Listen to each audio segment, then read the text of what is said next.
This would be a good intro, just breathing through. Yes, regulating our nervous system. Yes, just trying to get in the space.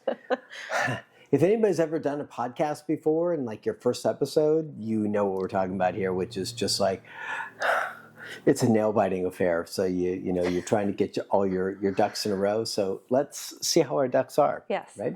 Okay. So here we go. This is the Unheard Dog Training Podcast. The title of this episode is Dog Trainer Myths, Misinformation, Mistakes, Fuck Me. That'll get cut. Amazing. Okay, so let me try again.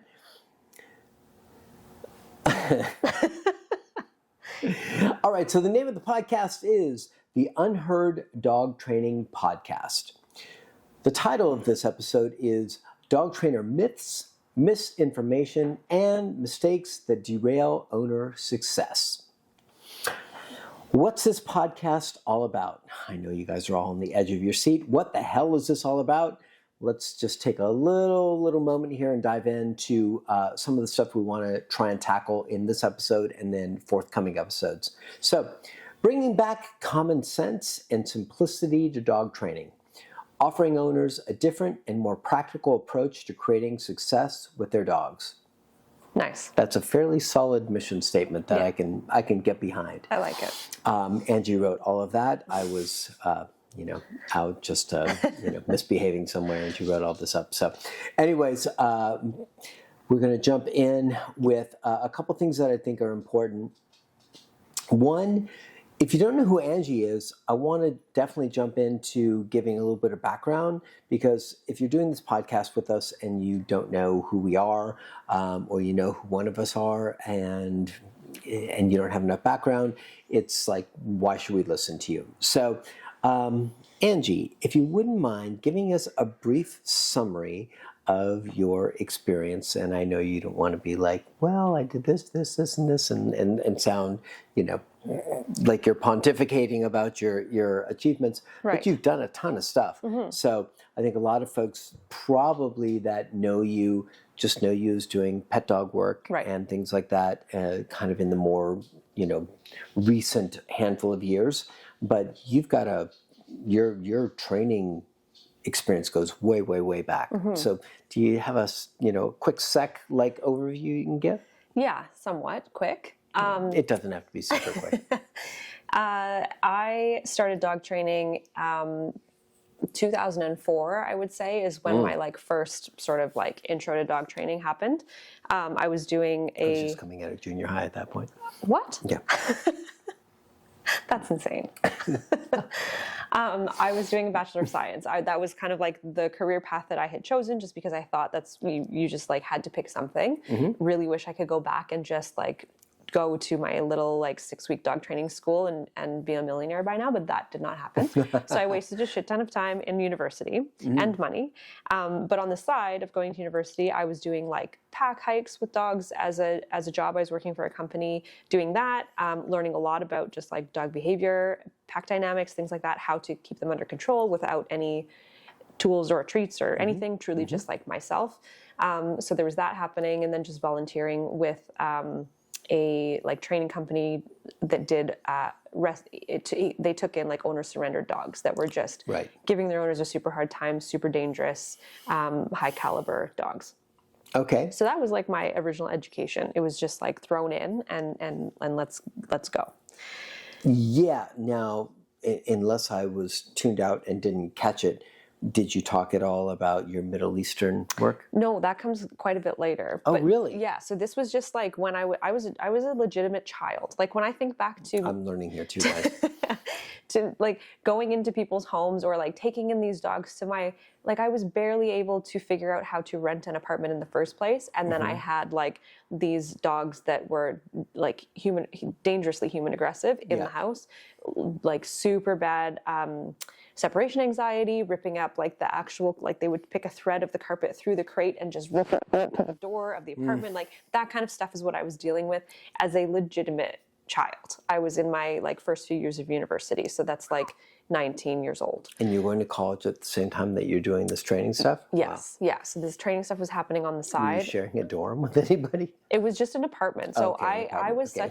such like socially such a weirdo that I had no interest in sharing space with anybody. Okay. There was no roommates. I was like, I I'm will. with you. We're connected Right. on that. Yeah. Like I would go bankrupt before, or like sleep in my vehicle before I would like share a space with another human, because I was deeply like Antisocial. insecure. Yeah. So and so naturally I was gravitated to shitty dogs that just wanted to give me a hard time. Yeah. So that was kind of like my first like few years of it. And then I did like, I trained at PetSmart for a while. So I went to PetSmart's like training academy, which definitely some valuable information, both like what to do and definitely what not to do. So worked at a PetSmart for a few years and then went to Canada West Canine Center, which no longer exists, but it was like heavily compulsion-based training. Okay. So that is where I learned to use a choke chain fairly inappropriately. Yeah. Like borderline abusive stuff. And so between PetSmart and Canada West, Was that one of the only resources as far as a school and things like you could get into? It was considered like the only, I don't even know if this is true, but it was the only like accredited dog training school in Canada. Okay. And Gotcha. so it just was like, pretty much the only option other than PetSmart, which I did. And then you could go to the States and do like Karen Pryor Academy kind of things. There was nothing really online at the time. That was basically it. And their curriculum was pretty impressive. It was like we were going to learn kennel management and personal protection and scent detection and agility and Really wide competition obedience. curriculum. And it did. We did cover all of that stuff, but we would be kicked out of school if we were caught with treats, which was not a problem for me. But it was like very compulsion based. Yeah. Very Yeah. I think you mentioned earlier today that like corrections were like exceptionally firm and that whole thing. Yeah. So I came back from that and kind of found like a balance. And the person that I was fostering dogs for, who we've talked about, Jeff Cook of Victoria, BC. I don't know where he is now. He was like very influential for me. Like he really taught me a lot about just how to interact with a dog in a very natural. old guy, like an old Jedi, passing along info. Absolutely. And I truly don't know where he learned what he learned, but he was like very, very skilled at what he did. And it was very natural, sort of primal. There was not,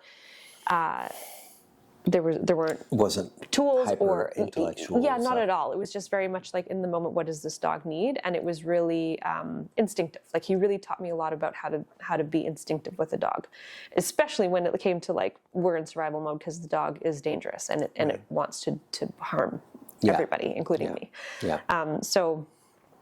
That was kind of that era of my training career. And then in my last semester of university, I got an offer to go to the Middle East to train police dogs and pet dogs as well. And that connection came from that Canada West Canine Center that I went to. Okay. So there was a woman there who she was from BC, where I'm from as well, but she'd been living in the Middle East for the previous like 20 years or something. And she just wanted kind of like a change in career. And she was older than me, like probably old enough to be my mom, I would say. And she asked me if I would ever be interested in coming over and helping set up the first like dog training facility in the region. Which was specifically where? It was Muscat, Oman. So the country was Oman, which is just south of like the UAE. Like Dubai is kind of what people would know in that area, and just east of Saudi and north of Yemen. So it was in this little teeny little country on the Gulf. So it was on the ocean. It was a stunning landscape and like beautiful people. Yeah. And I didn't know that. I just thought like, I'm just going to go to the Middle East. I'm again, like legitimately, when I think back, I was a child. Like what am I doing here? Right. Right. And I didn't think that it would ever happen. So she offered me this and I said, yep, sure. That sounds cool. Right. I would totally be into that. And then probably 6 months later, she reached out in an email on my MS-DOS computer and offered me the position. And I was in my last semester of university, which I left to go there. Wow. Okay. And so that was, yeah, definitely a highlight, I would say, of my dog training career. And I learned a lot there as well.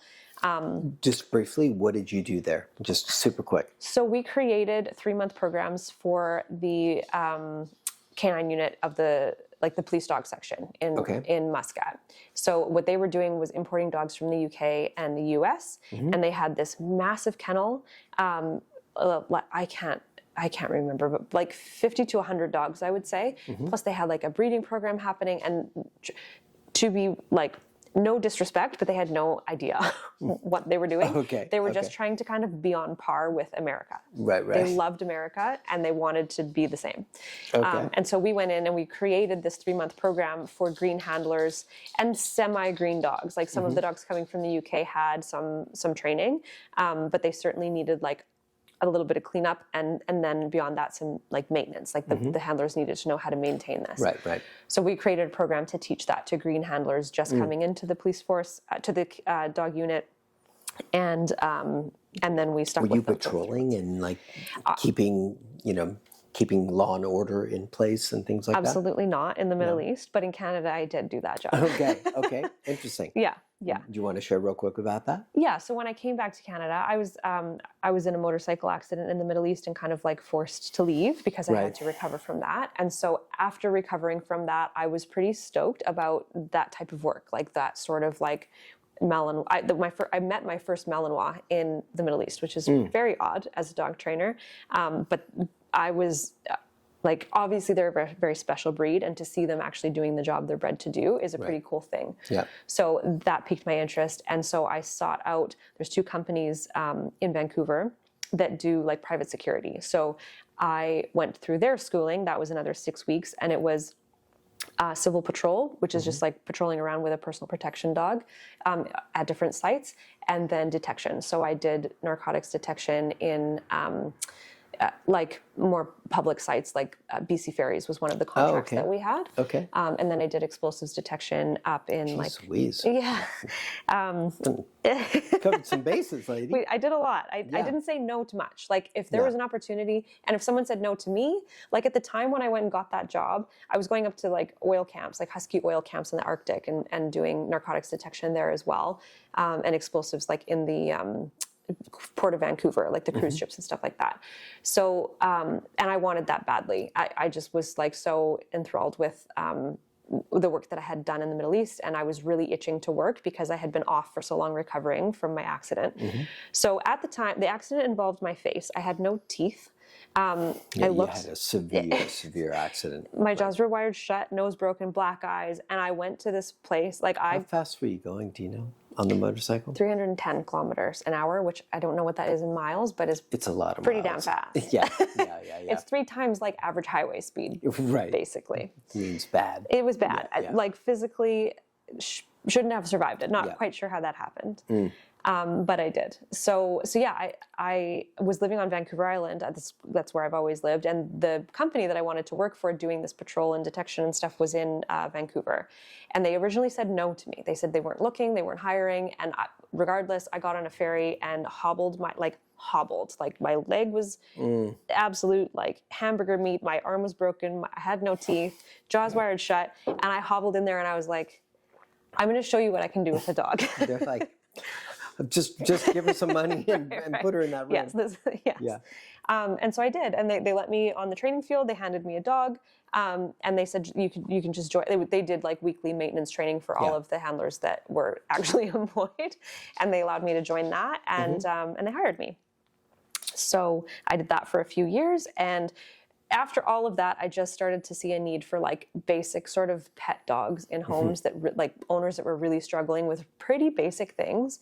And so that now is where my passion kind of lies, is to just really help owners sift through all of the like we've talked about a lot, super complex ideas and philosophies. Just simplifying everything. And totally. Very owner-centric rather than trainer, egocentric, and all that fancy unnecessary stuff. Yeah, that's what I find the most rewarding now, and so that's what I do now.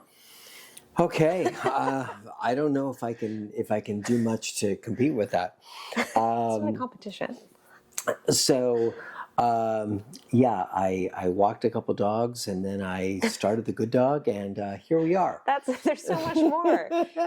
So, no. So, I mean, to be fair, I started dog walking. Well, if we backtrack a little bit further than that, I had two really bad dogs. Anybody who's followed me for any while, any amount of time, or have read any of my books, will know that I had really, really bad dogs back in like 2000. And reactivity, dog aggression, separation anxiety, just all the bad stuff. And I wouldn't use any tools because they were mean. Yes. You know, they like, there's, like, we can talk about how mean crates are later on. But I wouldn't use a crate. I would use no crate, no prong collar, no e-collar. I would use a flat collar, and I would use with two giant dogs, I would use flexi leashes. Oh, wow. And so that resulted in many, many disastrous situations. And so after a while of realizing that I was making some grave mistakes with my dogs, and some ugly stuff was happening, and you can move her away if she's like hard timing you. Marula, go take a hike. And so I made a promise to my dogs, and not to get too heavy with it, but I made a promise to my dogs. I was like, I have fucked you guys up royally, and it's my fault. And yes, you guys have got some baggage and some issues and this and that, but largely what's happening here is just absolute negligence and incompetence on my part. And so I made a huge commitment to them and to myself, and decided I was going to educate the hell out of myself as much as possible. Now, back in the Stone Age like that meant going to the public library and, you know, getting books and renting DVDs and all sorts of things like that. The DVDs I don't even think exist anymore. Yeah, I don't think so. And so did all that stuff, and was obsessive and incredibly stubborn and incredibly willful to try and find my answers. And I ended up finding my answers and being able to get my dogs into a really great space, which then started moving into a situation where people would stop me and they'd see me walking multiple dogs in a very polite fashion and say, hey, do you walk dogs? And I'd be like, well, sure. And so, because I wanted to, and I was super, super interested in it, but I didn't have a business at that time. And then I had a few people that really took me under their wing, really trusted me. And I had a sweet old lady who was 85 years old. This is a great story.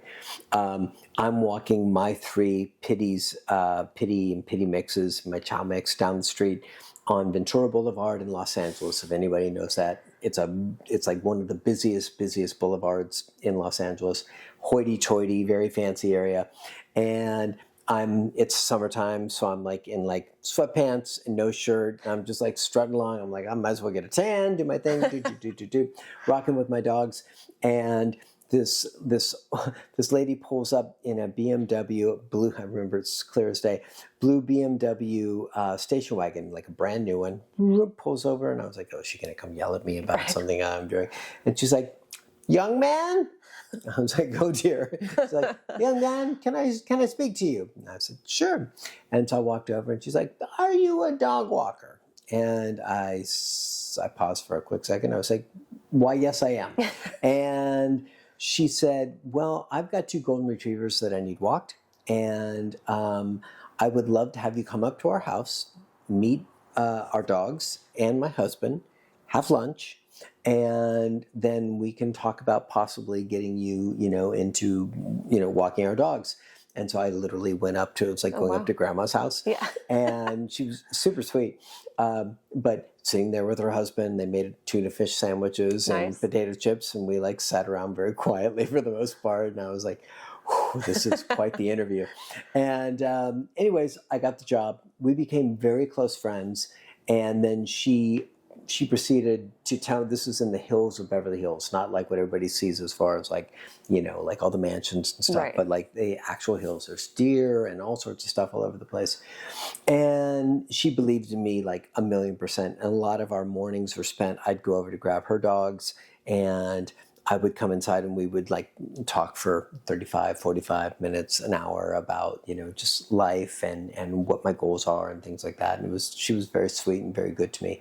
And then she passed my name along to a ton of people. And so next thing I know, I've got 8 dogs, then I've got 10 dogs, then I've got 12, then I've got 15 dogs. And these are like on leash in the city, not okay. This is up in the hills of Beverly Hills. Okay. And so there's cars and things like that and other dogs and deer and stuff, but it's not like high traffic or anything like that. Anyways, so that was how I got my start. And then folks around the area that had seen me struggle with my dogs so terribly started seeing me actually bringing dogs down into my old neighborhood. So initially I was just doing stuff up in Beverly Hills, but then I started doing some stuff where I was gathering more dogs that were local to me and doing things like that. And so walking all of those dogs inevitably started to create more interest because you can't get around it. It's a striking, visual, right? Yeah. If you've got 15 dogs and they're all walking really nicely, most people can't walk one dog. So they're like, that's pretty interesting. Maybe you could help us out. And then that just slowly moved into me doing more and more training as I got asked for it. And then I was like, well, maybe I'll create a website and then I'll get on Facebook. And this is back in the day. I don't think there was any YouTube. There was definitely no Instagram. There was still MySpace, in case you're interested, and all that stuff. Anyways, so that's kind of where I started. I was a big Caesar fan early on. There wasn't a lot of stuff going on as far as being able to get a good feel for, information and trying to find your way. I also had an intern that was a positive-only, force-free, not an intern, a mentor, who was a positive-only, force-free, very successful trainer in Los Angeles, worked with a ton of celebrities. And so I went to like 2 or 3 sessions with her. We didn't do a ton of stuff, but like 2 or 3 sessions with her. And she was great to me. But I quickly noticed, like watching those sessions, I was like, there's like a lot of like monkey business going on here, where there's not a lot actually going on. And within 6 months of me working with this mentor, and her seeing me being able to handle more difficult dogs, what she started to do was just send me all of her aggressive dogs. Okay. So any client that came to her with the dog with a bite history or anything like that, she just sent directly to me. And then that started the momentum where I started putting videos up and people were like, that's interesting. Wow, look at that dog. And then it just kept snowballing and snowballing and snowballing until next thing you know, I was like, pretty in demand and had a lot of stuff going on. So that's kind of, between a lot of books, a lot of DVDs, and a lot of positive-only, force-free stuff, because a lot of people don't know that that's where I started. I was like all into it. And and I even trained all my dogs positive-only. Wow. And then I went out, with them on long lines, and I was like, okay, and here we go out into the real world. And then all my dogs just took off. And I managed to grab onto them as best I could. But for the most part, I was like, oh, shit, you guys have no concern at all for any of the stuff that we've done months and months and months of patterning and things like that, especially my super dog, aggressive dog and prey driven dog. He was just like, peace, I'm out and see you. And I was like, oh, we need to find some other options. Yes. We need to find some other tools. We need to find some other approaches, things like that. So anyways, that should be a pretty good overview of kind of my thing and how I got to where I'm at. So let's move on to the next thing. So that's a bit of, there's obviously more details about Angie, more details about myself, lots of stuff like we've lived, lives with lots of different chapters and things like that. But Angie was just bringing up, how do we know each other? Excuse me. So do you want to maybe chat about how do we know each other? Yeah, definitely. So after my accident in the Middle East, I definitely lost a lot of my confidence, and I got out of kind of dealing with clients one-on-one and just did pretty much exclusively pack hikes where I was just in the woods. I was very much... Were you physically back together? I was, yes. Yeah. But I just would... So there's a few companies that do this in Victoria and Vancouver now, and I'm sure other places, but at the time it was kind of like pretty, I was one of like a few companies. And so I would go around town, pick up like 8 dogs, bring them into the woods, hike for a couple of hours, and then drop them all off. Never spoke to an owner. I was very comfortable because I was a bit of a shell after my accident. And so it really worked well for me. It allowed me to make enough money to pay my rent and hang with dogs and continue to kind of like be in that space. And then a client of mine who I did help with her dog's reactivity sent me a blog post of yours. And I had no idea that, and we've talked about this before, I had no idea that there were other dog trainers in the world. I truly thought it was like, so fascinating. I was in this bubble on Vancouver Island, and there was Jeff Cook, who was my mentor, and then PetSmart, and then like not much else. Like I really You're like, this is great. Yeah. This is like, this industry is wide open. I can just do whatever I need to do. And I wasn't business minded either, so I didn't even really care about that. I just truly thought like, this is just the life that I chose. It's unusual. Nobody else evidently has chosen it, and so this is just what I'm doing. And then my friend shared that blog post with me, and I was like, holy shit, there's a person in the world that thinks similarly to me. Like I think oddly you and I have come to a lot of similar conclusions independently, and share a lot of the same philosophy in dog training, and so that really appealed to me. And so I looked at your website and was blown away and quite humbled that like I wasn't the only dog trainer in the world. Who the hell are all these dog trainers? And so I came to T3, and that's really where like before that. What year do you remember? I want to say like 2016 to 18-ish, that sort of time frame. I can't remember. A little bit further down? Yeah, I think so. But that's really when, like, that's when I became sort of more business-minded and more like, you really, like, showed me that there was, I didn't have to be like a starving artist. Like, I could really actually make a living. And that's truly, and also I had no idea how to use an e-collar. Like, I used an e-collar on I had a human aggressive Rottweiler, and I used like a pet safe e-collar that really was just like, it had 8 levels and it would just like annihilate him. Kind of like, and it was just like, don't look at people with intent to bite them because he would have been euthanized. And so that's how I was using e-collars, and I wasn't teaching it. You had your own very troubled dog. Like, I don't know if we talked about that, but. Yeah, no. And I didn't get him until after a lot of like fostering and education and all of that. He was not like why I got into things, but he kind of landed in my home as one of the fosters for that rescue training company that I was volunteering for. And so, I was using an e-collar on him just to like shut down any possibility of him hospitalizing another person. And then when I came down to LA and did T3, that was my introduction to like, first of all, an e-collar that had more than 8 levels, and then just like low-level patterning and conditioning, and just like using it as a way to actually communicate rather than just like don't F around. And then I didn't leave, and then I stuck around, and we became friends. I did an internship as well. And spent like several months hanging out in LA and just like working with the team, and I learned a ton. Like it was, like I said, quite humbling, and I just learned so much about just a different way to communicate and make things accessible to owners, which now I think that's how that kind of became my passion, because I used to teach or attempt to teach competition style obedience to owners, and they were like, we don't really need foos. We just need our dog to just not make a scene in the neighborhood. So, that's how I came across Sean. Okay, great. Yeah. So that's how we came to know each other, and then we've stayed in touch for years and years. And you've done quite a lot of stuff as far as building, businesses in multiple locations. You've actually managed to do pretty well, both on Victoria Island Vancouver Island. I thought it was Victoria Island. So Vancouver Island is the whole island, and then Victoria is the city that I live in, which is also the capital of British Columbia. Yes, we're all learning together. And then also you're also splitting time between Nelson, right? Yeah. So Nelson, British Columbia. Yeah. Okay. So in the Kootenays of BC, which It's a very funny name, by the way. Well, Kootenays. Idaho has Kootenays. Oh, yeah? Yeah. Well, it's still funny even in Idaho. It is funny. Yeah, yeah.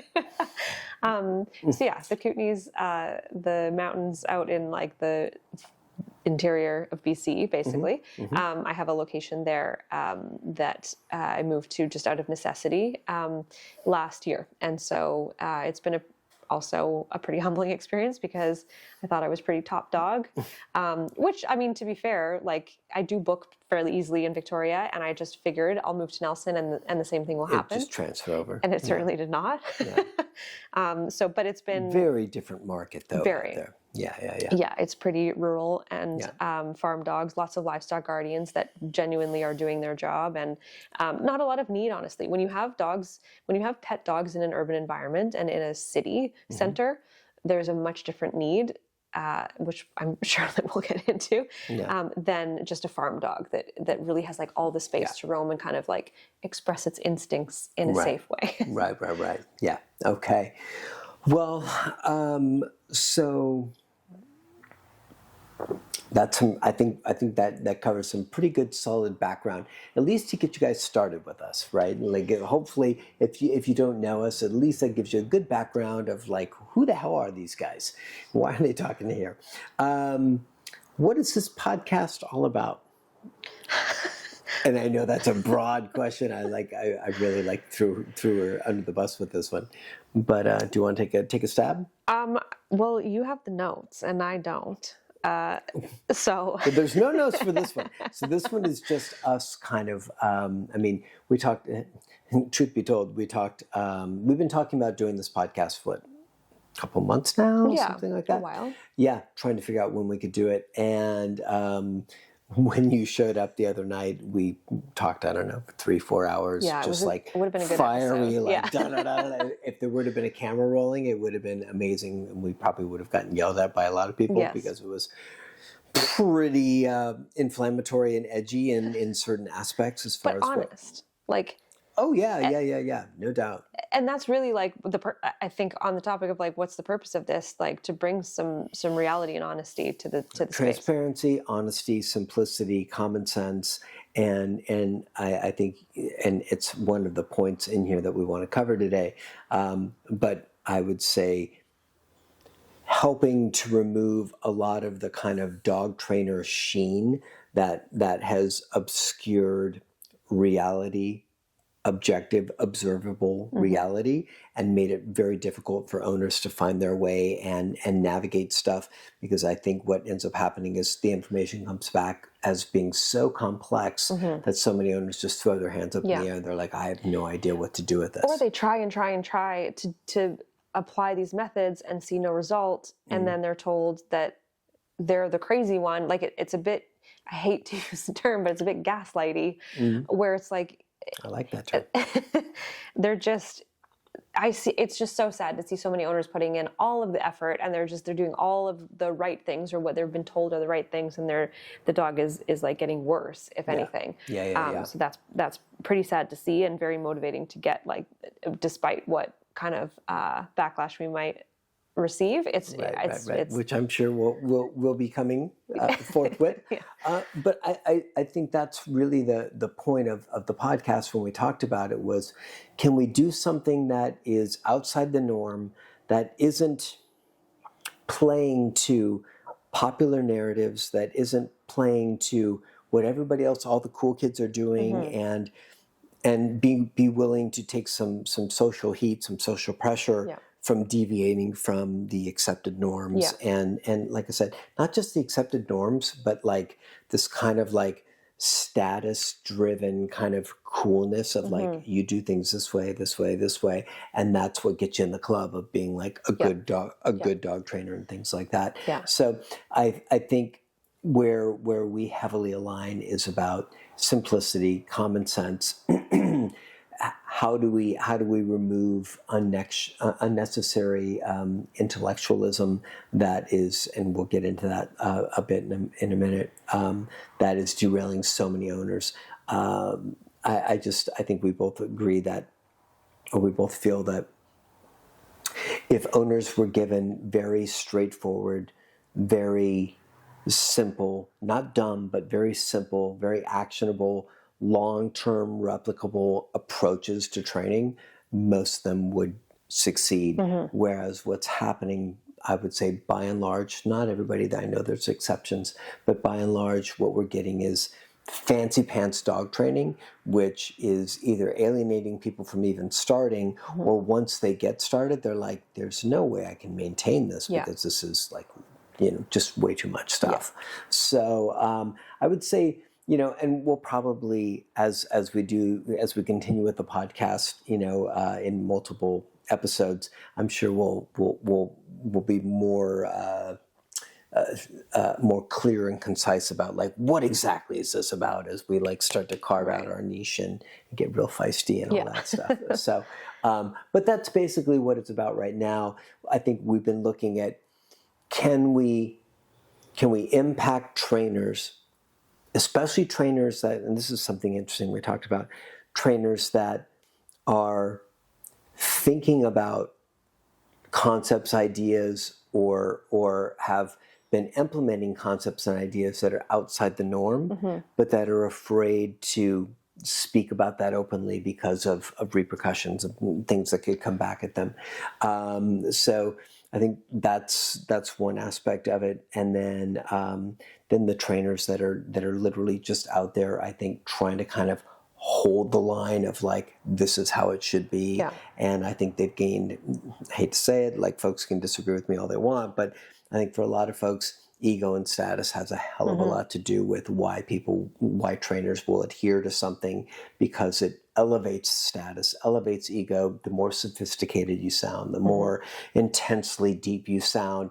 Even if your owners want to jump off like, a 6-story building, you're like, but man, I sounded pretty damn good on that. I sounded pretty fancy. So that's like, to cut to the chase, I think that's really what we're trying to do with this. And like I said, we'll probably more clearly articulate that as we go, through the thing. Yeah. So, are you ready to jump into a few of these topics and we can see how we do? Yeah, let's do it. Okay. So we got a bunch. We'll see how many we can get to before we run out of steam here. But overcomplexity and the fallout of that overcomplexity. And we've already hinted at that a bit. And that was something that was kind of like your first thing that really jumped out for you as far as an issue. So you want to kind of like expand on that, expand and expound? Yes, I do. Kind of what I was just saying, that like I go into so many people's homes, and they're telling me kind of what they've been instructed to do, either in person with a trainer, or they've watched a video, or they've taken a whole like online course of dog training, like pet dog training, and the things that they've been instructed to do, and the concepts that that trainers are trying to convey to just like the average pet dog owner, are so complex that it's just extremely discouraging. And then the dog suffers because the dog is like way overstimulated already, like I said before, in just like in an urban environment, even just inside the four walls of a house. You've got a primal nervous system that's now like in this environment that's overstimulating and confusing, and then we've got no real guidance for them because it would be, I don't know, oppressive to like... Tyrannical is a good word. So people and dogs are just feeling so overwhelmed and confused with all of the information, and then they're just not communicating at all. So now there's just like a complete disconnect, and everyone's frustrated, and the rehoming is happening, and like euthanizing dogs that really like could certainly be helped. And so it's just a kind of an overarching theme that I see over and over and over again. And some people are super open to the idea of like, we can kind of simplify this and just what like they can see in real time what works and what doesn't, and we can kind of like scrap all these complex ideas and just apply something simple. And I think that's really exciting for people, and that's super motivating for me as well to just like, let's just make this thing simple and easy to do, and but also successful. Yeah, exactly. So I'm sure that will cause a lot of dog trainers who might happen to be watching this to bristle at that assertion that there's an overcomplexity or a fixation on like overly sophisticated approaches and protocols and concepts. And I've seen this for a really long time, which is it just feels very, very much like from the first time I saw it, feels very much like dog trainers that are desperate for a status increase and to be perceived as being something special. Not that they're not special, but there's something obviously going on that they feel the need to like, I need to elevate what I share, what I say, even if my end consumer, dog and owner, are both struggling with it. It's something that makes me appear to be more valuable, and I think that really kind of cuts to the like core of this, where you get into personal value and people trying to find shortcuts to try and get to being more valuable and perceived by their peers as being sophisticated, smart, good, and valuable, and all of that stuff. And it just seemed very clear to me early on. I was like, this has nothing to do with dogs. This has nothing to do with owners. This is strictly a selfish, egotistical move in order to satisfy the things that you enjoy doing. Yeah. You know what I mean? Yeah. Where we see dog trainers doing wildly complex, like I always tell the story that, we had a dog come in for biting other dogs, attacking other dogs, I should say, severely.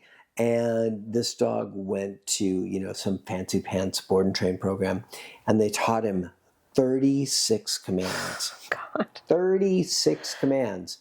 Guess which one they didn't teach him? No. No, and don't bite. Yeah, right? Exactly. So he never learned not to bite. Out. Right.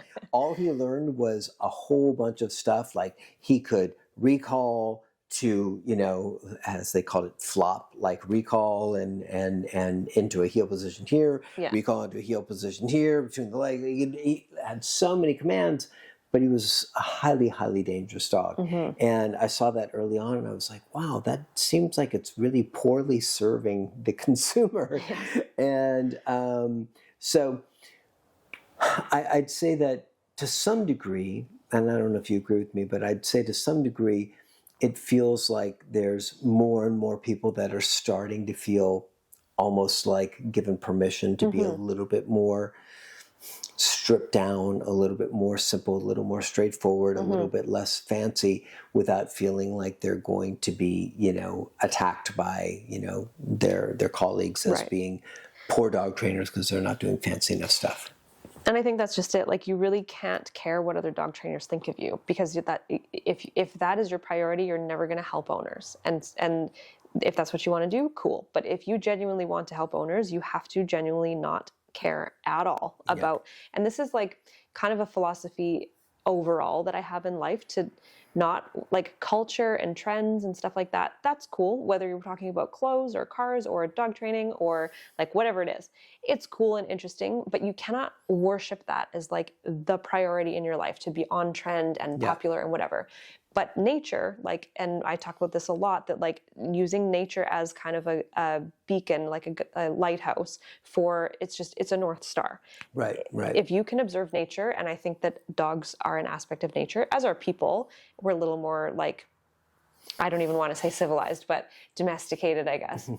Not in a good way. Complicated. Yeah, and like super disconnected from just like the natural world and being able to observe it and see patterns and things like that. Instead, we intellectualize things and try to like almost argue with nature, with what we're seeing in front of us, and oftentimes that's like the dog's behavior. Argue and ignore. Yeah. We were talking about that, and I'll butcher it again, but I think it's a really fantastic quote, and which was the one I was telling you about, Orwell, 1984, and you could definitely.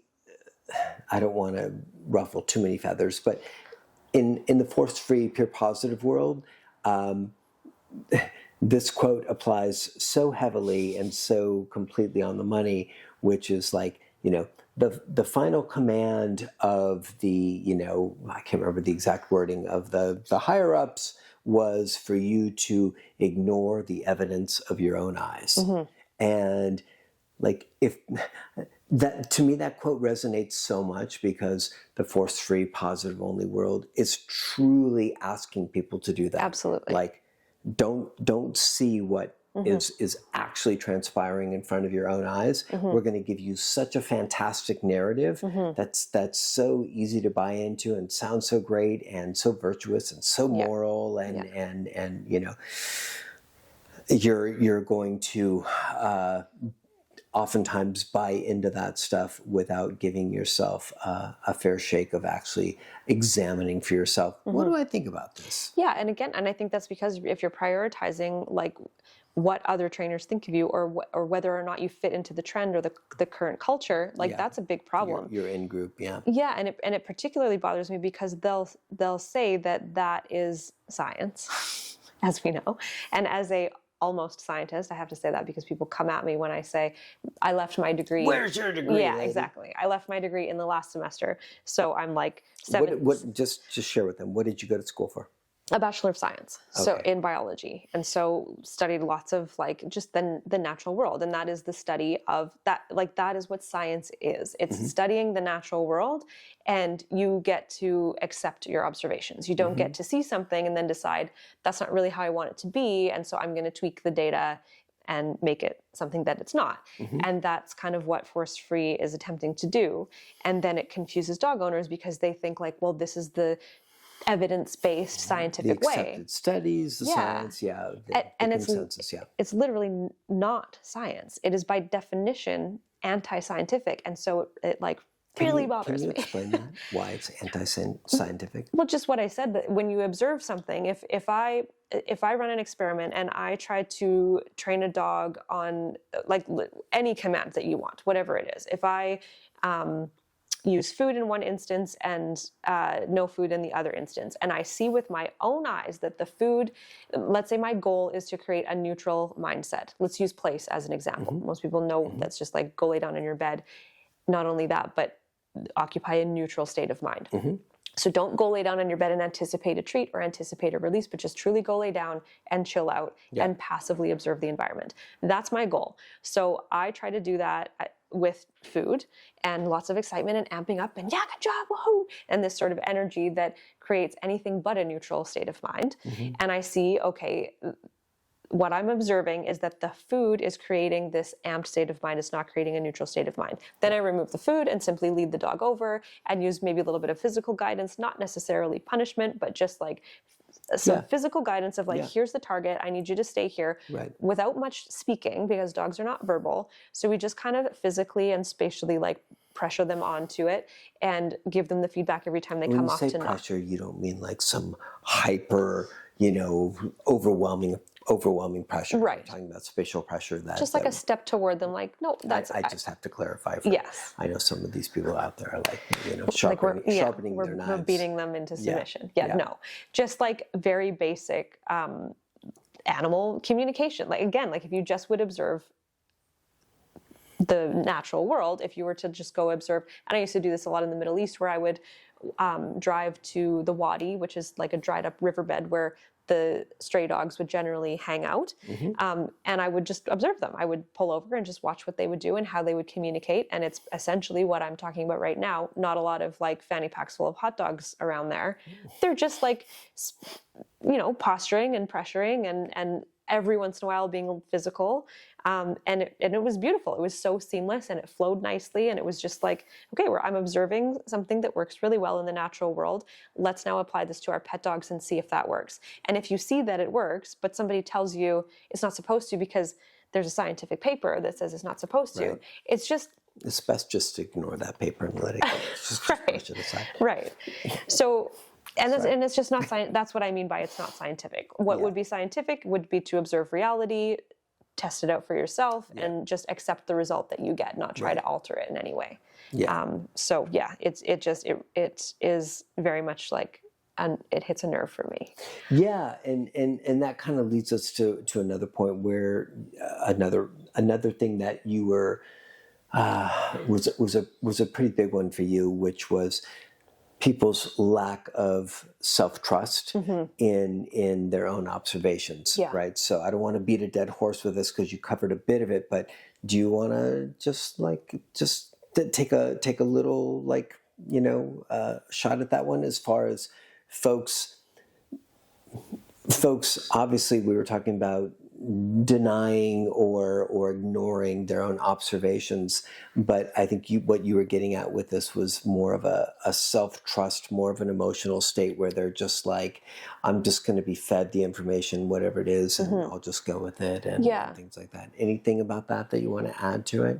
Yeah, I think you mentioned the other day that every once in a while you have a client that if you share something on social media about like a alternative approach, although I wouldn't call it alternative, I would just call it reality-based, scientific, in fact, that works really well, but it kind of goes against the narrative or the trend or whatever. It is like common at the moment in dog training circles, and owners will comment and oftentimes, and I get this too, it's often a DM where they're like, oh my God, I do that too. I just didn't realize that I was allowed to do that. Like I thought that was wrong. Yeah, I was just kind of secretly doing my thing quietly so I wouldn't get hammered. Right, but they know that it works and it's effective, so they continue to do it, but kind of in hiding, in secret. So they're like sort of kind of trusting themselves, but not quite. And that's kind of best case. Like there's most of the time people will try something that works really well, but then they'll have this chatter from outside sources that like, no, you really shouldn't do that eventually. Or they'll tell a friend and their friend will be like, what are you doing? That's going to damage your relationship. Yeah. And so absolutely. then they start doubting themselves and they just don't do it anymore. And then the relationship truly deteriorates. Yeah.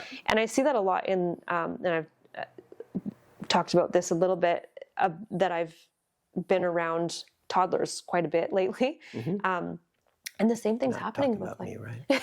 I'm just making sure. I can be quite childish.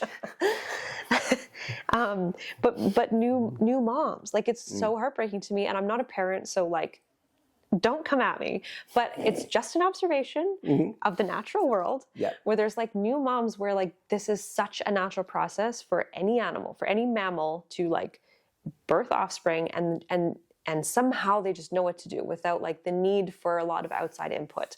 I'm not even going to go there with the medical system, but women are just taught so much to doubt themselves. They have an instinct about like, what should I do in this moment with my baby?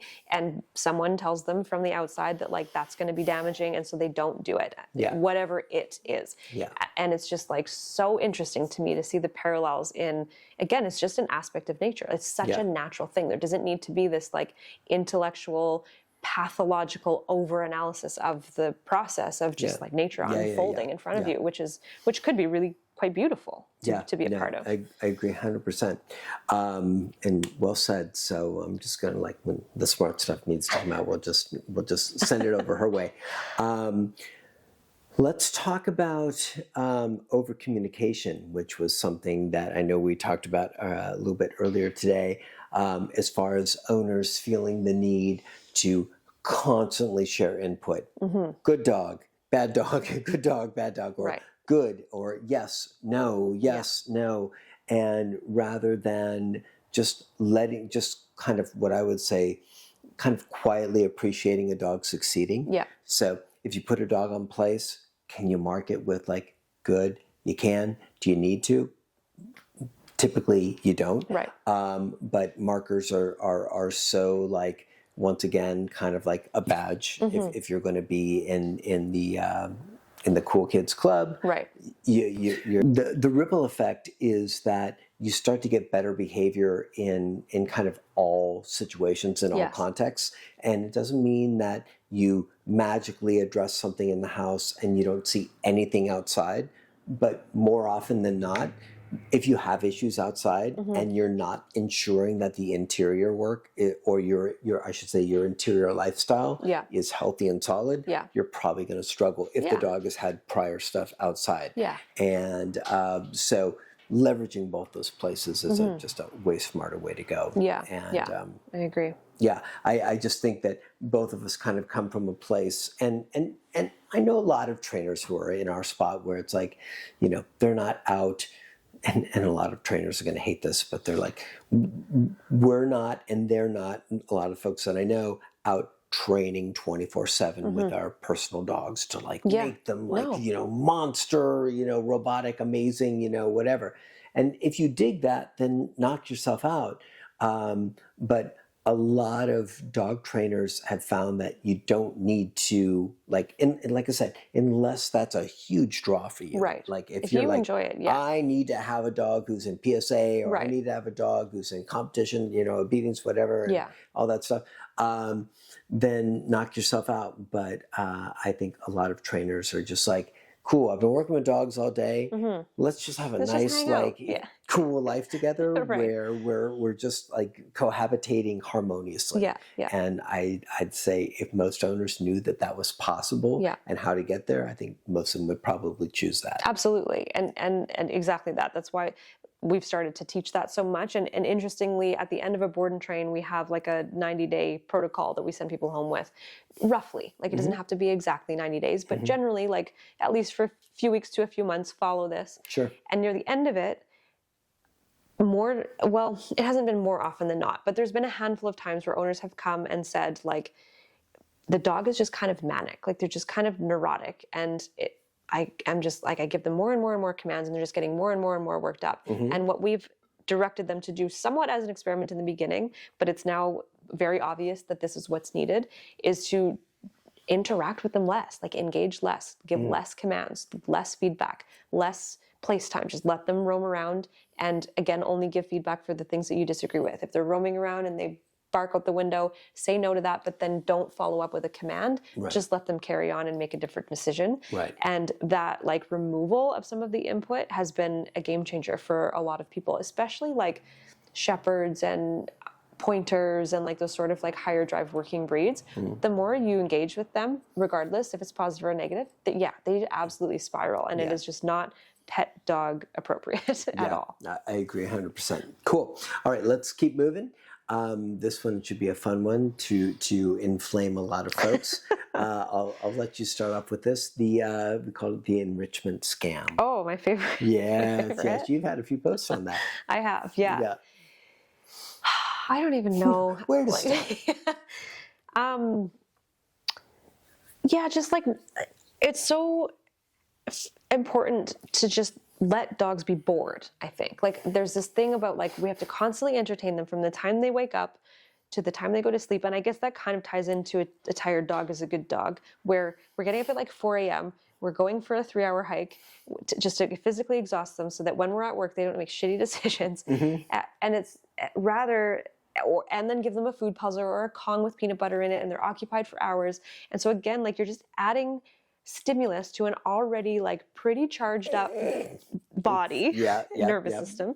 And it just escalates. And so this is not de-escalating anything. And I think that's what people think that it's doing, or it's supposed to do. It's supposed to be an outlet. It's supposed to decrease that stuff. Right. And it, again, completely counter to your goals. And so what I've always said to people, because now I'm the like anti-food puzzle gal, and they're like, why do you hate food puzzles? Why are you against them? And I'm not. But if it's your goal to calm your dog down or de-escalate their state of mind or tire them out or whatever, that's going to be very counter to your goal. So that's why I'm not against them in general. If you want to amp your dog up and that's how you want to live and you find it fun, and if you like those goddamn buttons that they push and make sentences out of, give her. But if your goal is to have just like a nice calm dog that can just go lay down and passively observe, that's not going to get you there. So, and it's not enriching. I don't find it, like the fact that it's called enrichment really bothers me. I was going to say that bothers you, doesn't it? Yeah. Because it's the furthest thing, as far as I can see. Obviously, no dog has told me I don't feel enriched by this, but you can see what it's creating. Yeah. You can see the behavior that's eliciting, and it's absolute like mania. And then dogs are on Prozac because weirdly they can't calm down. So it just is completely against my entire philosophy of dog training. And so I feel the same way. So I don't need to go down a huge rabbit hole with it. I feel that for one, the word choice is very, very, very strategically chosen. I think it's, as far as like a marketing option or marketing choice, it's fantastic. You put that out across to owners, and they're like, I want my dog to be enriched. Definitely. Right? Whether it's doing it or not doesn't matter, but it sounds fantastic. And so once again, I see the same thing, which is like the skill that probably most pet dogs need the most critical skill is the art of doing nothing, the art of just being able to exist in a home. That doesn't mean that they don't have fun or play or walks or they're always on a dog bed or anything like that, but they need to learn that skill, like deeply learn that skill. I wish I could flash the camera over to Marula, like, who's in place, and she's been there, like, we didn't ask her, but she's in place for like the last couple of hours just snoozing away. So if we focused on a shit ton of enrichment exercises, and once again, there's a lot of people that are going to be super pissed off about this now, because I feel like for a lot of daycares, a lot of board and trains, boarding places, facilities, that are doing stuff, not to mention people that are selling products online and stuff like that. Lots of money to be made. Yeah. It's just, it's a new revenue source. Yeah. And if you market it right, and like the word, like I said, the word is a great word for steering people in that direction. But the reaction that I've seen from dogs who are constantly stimulated is anything but positive. And so I echo exactly what Angie's saying. The stuff, like, most people will be like, can I give my dog a chew when they're on place? And it's like, you can, but the point of place is actually for your dog to like chill out and be calm.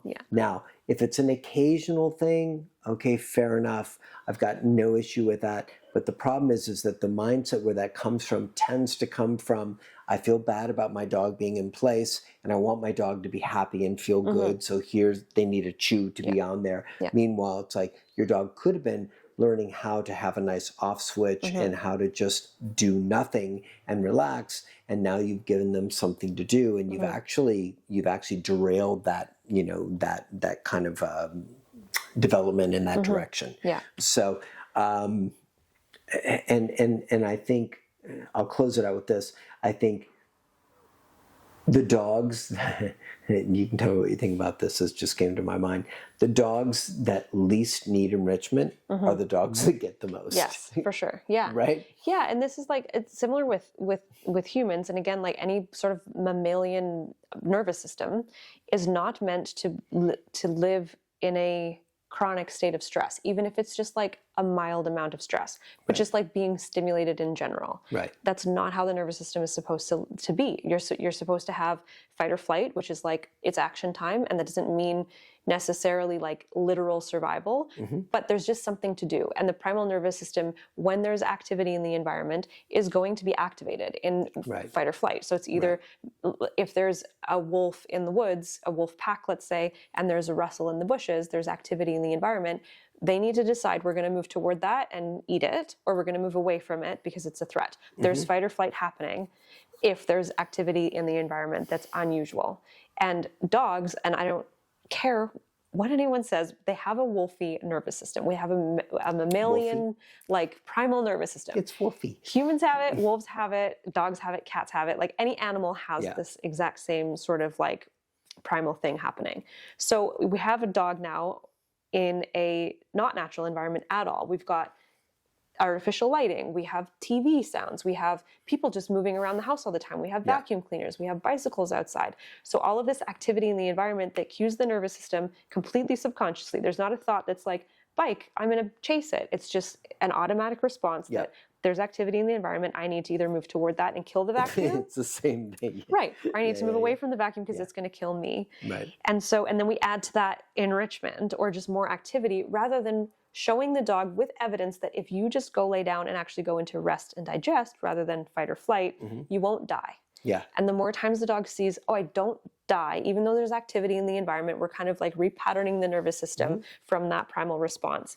And dogs don't know that that's an option until they're shown that, because Right. we're living in such an unnatural situation with them. Yeah. So it's our, like, truly, like, the kindest thing you can do is show them you won't die, and also it feels a lot better, which is why Marula is choosing that now. Right. Because that's what you see over and over again. Right. As you've patterned that, then you start to see dogs just gravitate Totally. towards it by default on their own. One of the things that we work really hard on is having dogs on place or in a downstay and teaching them that what's going on in the environment isn't any of their business. Yeah. Not because we're trying to be tyrannical and oppressive and like, you're a dog and I don't want you. And it's just, it's good for them. Yes. Right? Because otherwise, the dogs that come into our board and train over and over again are all dogs that don't have any of that skill set built. And so what they do is they're on constant high alert, which means their nervous system, it's like fight, flight constantly. It's like somebody's here, or something's going on, I need to take action. And me personally, I think that it's a super unhealthy, both psychologically, but also physiological negative impact on dogs that live in this perpetual state of stress. Owners, I think, oftentimes just see it as like dogginess. They're going to the door, they're checking out the cat that's barking in the backyard, or barking the cat that's barking. It's an interesting cat. The cat that's in the backyard, or the dog that's, behind the fence in the backyard, and they want to run out and fence fight, or whatever it is. Just taking inventory constantly. Constantly, it's a good way to put it. Yeah, and if you can imagine being in a space where you could never relax, and you were just. But a lot of humans are like that. I'm sure the humans that just are like constantly cleaning, or I can't meditate. There's no way I could never just sit still. Blah, blah, blah, blah, and they speak like a million miles a minute. And that's the same thing. Like 100%. And what stillness does with both the human and the dog, and any animal really, is reveals what's under the surface. So when your dog is like potentially trembling on place for the first time, because now we're just revealing all the anxiety that they were masking with movement, just like people do. You're masking anxiety with movement, and it's culturally acceptable to say like, no, I could never do like a 3-day meditation retreat. No way. That's just like either a waste of time, or I just can't do it because my brain never shuts off. And it's almost this badge of like, no, I never stop moving. I'm always busy. I've got a lot going on. The masking, and I call it like camouflage, and I've written about it in, I think, first book, and I think it was one of the big aha moments where we were working with dogs that would come in being, super aggressive looking and in a really bad space. And then you would put them on place, like simple stuff, put them on place, or teach them to walk in a very kind of rigid, structured position. Yeah. And all of a sudden, the dog that was reactive and explosive, but had a swagger and looked like this, is all of a sudden, because of the restriction of how they have to move with you. And I don't mean in some unhealthy way, but it's just like, just walk here in this position. What you find is all of a sudden, because of that, just like place, you'll start to find head, and you didn't see that prior. What you saw was a lot of movement that was masking all of that stuff. And then, but when you're like, no, you need to be right here, all of a sudden there's a lot of other things that come to the fore. Same thing with place. When you first put a dog on place, that, when you're getting into this stuff and you see a dog lay on place and start shaking, and you've done it's like, there's been no corrections. It's just been like, hey, we're just gently guiding the dog onto place. And you're like, oh, you have no idea how to turn off. You have no idea how to cope with being still. You have no idea with like just sitting in this one spot, because you've used movement as a salve, as a mental salve for yourself, as far as the discomfort, just constant motion. And I know a shit ton of human beings that use constant motion and distraction in order to deal with discomfort in their minds. And so they just go, and go, it's go. Celebrated. Like, I'm productive, I'm busy, I go to the gym, I work, I'm super fit, blah, blah, blah. And like, yes, that can be healthy in certain contexts. But like you said, if you're using it to mask like something mentally or emotionally or spiritually that's going on that needs attention, then... Yeah. So what I would say, bringing this back for owners, if you start doing any programs, whether it's online training or anything like that, or you get a dog back from board and train, or you're doing one-on-ones, whatever it might be, daycare, whatever, day training, whatever it might be, if you see your dog offering you different behavior, it doesn't mean that your dog has now been traumatized or abused. Your dog is likely being asked to cope with the world in a fashion that they have never developed the skills for. And I hate to say it, because you've never taught them how to do it. And so that's why you'll see dogs on walks that used to look like maniacs that now look like they're freaked out cowards. Yeah. It's and to the uneducated brain, it will just go instantly to, oh, that dog was beat or that dog was abused, and that's why we're getting that physical appearance. Yeah. Or the dog's on place, and they must have shocked the shit out of the dog for him to be on place. Right. It's like there's never been an e-collar on the dog, Yeah. but it's like it doesn't matter. That's where the brain goes to. The brain goes to that this must have been something that's transpired. Right. So for owners, I'd really encourage you guys, because that's what this whole podcast is about, is trying to dispel a bunch of myths and a bunch of nonsense and misinformation. Is if you see that stuff, it's not some traumatic, horrific thing. It's your dog basically sharing with you or showing via their physiology that there's some stuff going on that they're struggling with as far as, how do I cope with this fucking world? Yeah. I don't know. Yeah. And the cool thing is, if you stick with it and you don't chicken out and you don't go over and spoon with them while they're shaking on place, they'll actually move through it and get to a good space where they can handle it. And you'll be like, well, they stopped shaking. It's been like 4 days, 5 days, 6 days, whatever it might happen to be. Which is a very trending topic right now of co-regulation. Would people talk about it with like the kids, with partners, whatever. And I have talked about it forever with dogs, that now your dog is like in one spot, observing you and seeing that you're not freaking out. So like you said, you're not going over and sharing a bunch of affection or telling them it's okay, we're going to be fine. I might be, but they see that you're solid, that like they're having this like emotional storm and really having a somatic sort of release and process of this kind of like trauma, if you want to use that word, but really it's just it's like unveiling what's under the surface. So they're dealing with all of that, trying to cope with it. And if they look at you and they see you're solid and you're regulated, that's how they learn to regulate themselves. Which is super missed. Like dogs are doing that, and humans are doing that all the time. If I were to look at you right now and you were like, oh my God, like this is super uncomfortable, and I'm also sort of uncomfortable. Right? Do I look okay? Right? I'm co-regulating right now. Because it didn't start that way. But if we were both I'm kind turning of into Rain Man manic, before the very eyes. it doesn't help. It really helps to look over and see, oh, you're cool. Okay, I can be cool. And Marula's potentially doing the same. Maybe she's doing it for us. She's helping us. She's trying to pull us in her direction. She's like, come on, I can help you guys out. Right. Yeah, awesome. So some great stuff in there. And once again, this whole podcast is meant to be for owners. And so I'm sure some trainers will be watching this and be disgruntled by it. I'm sorry about that. I don't think either of us mean disrespect, but what we're trying to do is put forward some ideas and concepts that are not the popular cool kids mainstream thing. And I would say, like, it might sound cocky, but I think we're right with a lot of this stuff. And I just think there's a lot of people that aren't confident enough to trust their own observations and then actually speak about it. Yeah. And so here we are doing that thing. So we'll see how long until they, come with the pitchforks and all that stuff. Something I want to jump into, because we're definitely getting what are we in, like a couple hours in? Yeah, I'd say something like that. Okay, let's talk about incompatible behaviors rather than directly addressing or inhibiting unwanted behaviors. Oh, that got a grin and a chuckle out of you. What do you think about all that?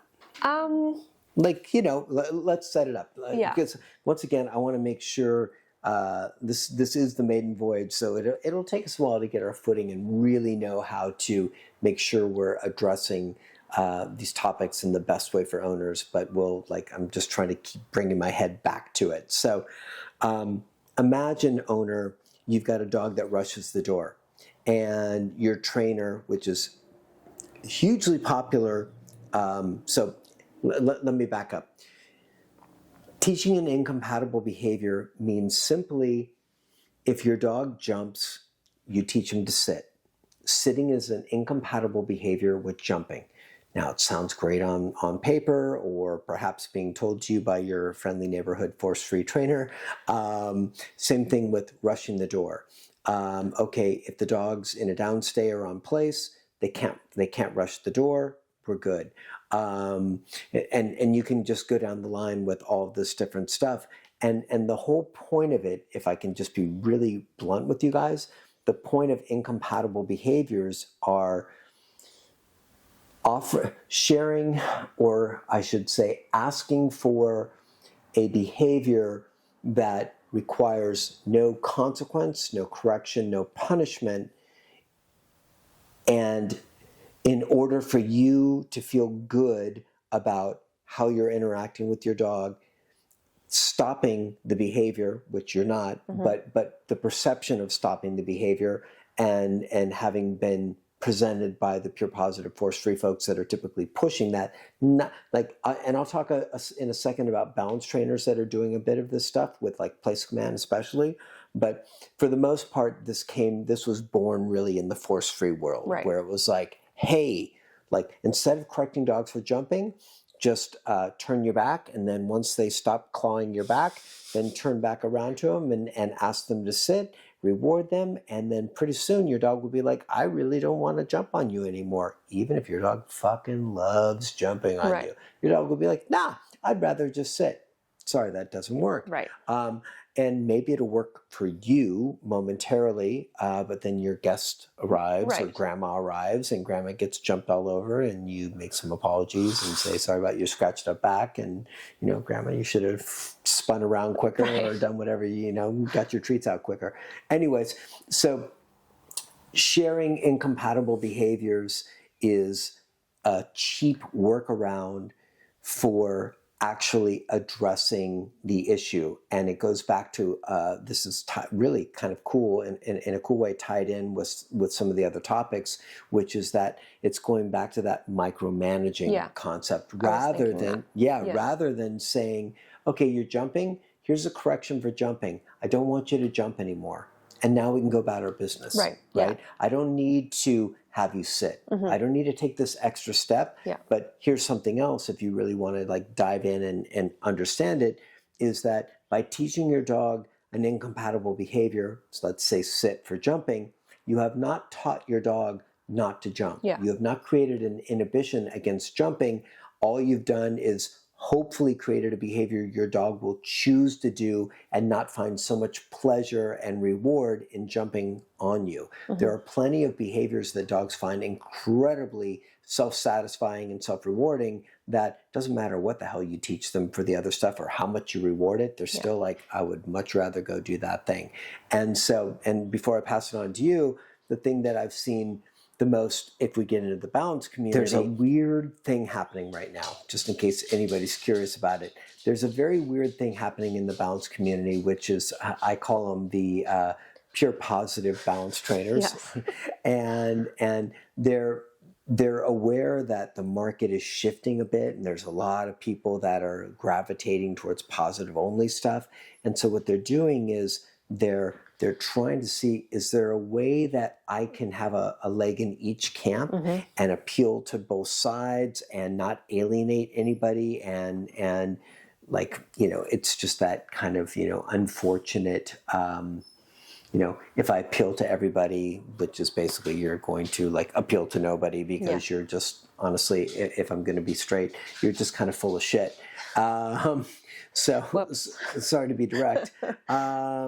So with the incompatible behaviors and teaching dogs to go to place, it's a great way, for the same exact reasons, if you're a positive only force-free trainer, sending a dog to place rather than correcting the dog for going to the door is a way to not have to actually do the hard, firm, uncomfortable, unpleasant stuff that actually creates massive change, right? So if you've got a dog that is a massive door rusher and you're like, okay, he's on place, and I'm using, even if you're using great tools, like in your balance trainer taught you how to use an e-collar or a prong collar, and the dog is like, I just love that front door, and you're correcting. You can correct sky high, and the dog will blow right through it. Conversely, if you teach the dog that going to the door and then correcting the dog once it gets to the door and correcting firmly and basically making the door suck, then you've removed that gravitational pull towards the door and that fiery lust to like break place and get there. All of a sudden, place becomes a very easy thing for you to hold the dog to, if you want to hold the dog to it. Or you just allow the dog to make different decisions and like just don't be a maniac and run to the door. But if you are of the ilk that are like, I want to give my dog something else to do after, like, and fair enough, like if you've got people coming in, you don't want the dogs like, like up in everybody's grill, fair enough. But I'm going to correct you for being a maniac over there. That way I have leverage when I call you over and put you in place. You understand, okay, front door it doesn't have that gravitational pull towards it because I got corrected pretty firmly for it. It used to be this thing that was only payoff, and now it's got this unsavory consequence connected with it. So doesn't mean they're afraid of the door, doesn't mean that they will never go out the door again. They'll go out your front door, I promise. But it's creating this unsavory association with running to the door, that act of flying towards the door. And then when you put them on place afterwards, after you've done that work, and it doesn't mean has to be in the same moment, same sequence, but after you've done that and ensured that the dog is like, got it, somebody knocks on the door and your dog's like, I'm cool, then cool. Put your dog on place. If you want them out of the way, not underfoot, stuff like that, knock yourself out. But trying to avoid the unpleasant, the unpleasant, unsavory, unsophisticated, all the stuff that's actually more emotionally uncomfortable will leave you in a space where you'll oftentimes be trying to like nail a dog with an e-collar or a prong collar to not break place because you're just simply not understanding all the steps involved, which are like, don't do that. Cool, now I can have you do this. Rather than you want this more than anything in the world, stay on place. And your dog's like, can't do it. Yeah, and like relationally too, like most of the time the dog doesn't even know that you disagree with that because you've never addressed it. And it's very similar to You've probably yelled. What do you mean? God damn it! Right? Yeah. Why are you at the door? Yeah. And your dog's like, are you barking with me? You in it with me? Cool. Yeah, totally. But very similar to the concept of like, and this is something I learned at PetSmart when I taught there, but like reward the stuff that you like and just ignore the stuff that you don't like rather than share a consequence for the stuff that you don't like. Yeah. Similar concept, which is, and I think that you've described it this way as well, where if you were speeding, let's say, and you got pulled over for the speeding, but the speeding was never addressed or even mentioned, you were just given like a Snickers for wearing your seatbelt and then sent on your way. I have no idea that the cop disagreed with my speeding. All I know is that I got a reward for wearing my seatbelt. So we've completely just like, where I can drive that goes on. It's coming. I'm pretty sure. I like that highway. Yeah. But I have no idea that I'm not supposed to be speeding. All I know is that you just haven't been given any clear information about like, hey, that's unwanted. Yeah, it's completely unclear, and now it sidesteps the most important part of the conversation, which is like, hey, that part you can't really do that. Like that's a definite no. That's a non-negotiable. Yeah. Everything else, carry on. Like just carry on driving, listen to your music, whatever you're doing. Yeah. And just it's definitely confusing for the dog, and then also just relationally, that's just such a strange way to have a relationship where we just kind of like, I have it was once circulating pretty heavily a graphic that I made that said it was like the pure positive fallacy, basically, that if we're on the train of like ignoring the bad behavior and rewarding the good, and we find our husbands on Tinder cheating, just ignore that and just reward him when he's not on it. When you see him not on, scrolling around, then just reward him in that moment and just completely ignore the fact that he was on there. Like how, like it's ridiculous. That sounds fair. Right. Yeah. And relationally, again, like nothing good comes of that. There's just, you've sidestepped the whole most important part of the conversation, and it's uncomfortable for sure. But that's kind of like the spice of life, is really like when you're having to dig into those moments and figure out how to relate to your dog, to your child, to your partner, to your friend, whatever it is. Like this is kind of why we're here, is to figure out those dynamics and have a full life. Yeah. So how do you go about, as far as like, if you've got a dog that you're working with and they've got issues with jumping or with going, like going bananas at the window and barking at, people walking by, or the front door, or what's your strategy for that stuff? If this is like a client dog? Yeah. I mean, like you said, following up with a command-like place is super helpful, and a command-like place or heel is going to solve a lot of those issues naturally, because it's going to manage the dog and not allow them to actually do that. But that's not the end of the training. Like I would certainly set up a scenario where I have somebody walking by the window and the dog is kind of like thinks it's free roaming, but I'm ready to address that behavior exactly when it happens, so that it's that there's no gray area. Dogs don't do well, I don't think, with gray area where they're like, sometimes I can do this, sometimes not, sometimes I'm supposed to be on place, sometimes not. It's like, when that happens, this is the consequence, just like a cactus. If you touch it, this is what's going to happen 100% of the time. And then after that, if the dog looks frazzled or confused, then I would follow up with a productive command, like go to place or just down on the spot. But if the dog isn't confused by that, if they go to bark at the door and they get the correction for that and they walk away from it and are just kind of neutral and can continue free roaming in a healthy way, then I'll let them do that.